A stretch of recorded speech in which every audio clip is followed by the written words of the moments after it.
आप सभी को नमस्कार। भारत अपनी कुरीतियों में इस कदर जकड़ा हुआ है, चाहे आप कितने भी शिक्षित हो जाएं, लेकिन वो आम जन की तरह ही सोचता है। जैसे शादी अपनी जाति में ही करेंगे, दहेज वगैरह देंगे और चीज़ें भी बहुत सारी होती हैं।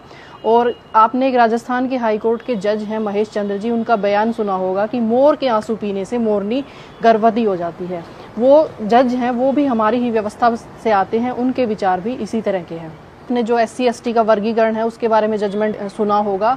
एक बात बताइए कि जो अनुसूचित जाति के लोग हैं वो एक ही समाज के लोग हैं और वो एक ही तबके से आते हैं। उनमें जो सिर्फ अंतर आया है वो शिक्षा की वजह से आया है। तो राज्य सरकार का ये फर्ज बनता है कि वो शिक्षा को बेहतर कर दे, अच्छा कर दे, ताकि हर गरीब बच्चा पढ़ सके।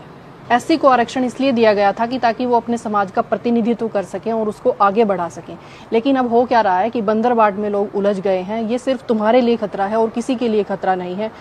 ऊपरी समाज को कोई फर्क नहीं पड़ता कि आप कितने टैलेंटेड हो, वो आपको गांव के अछूत ही मानते हैं।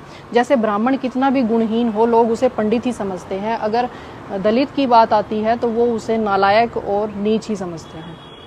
भले ही आप चाहे IAS IPS या फिर राष्ट्रपति ही क्यों ना बन जाए, लेकिन समाज के दिमाग में जो आपकी छवि है वो दलित ही रहती है। ये जो जजमेंट आई है SC ST वर्गीकरण की, ये उसी मानसिकता को दर्शाता है। अब आप पर है कि आप इसके प्रति कितने जागरूक होते हैं।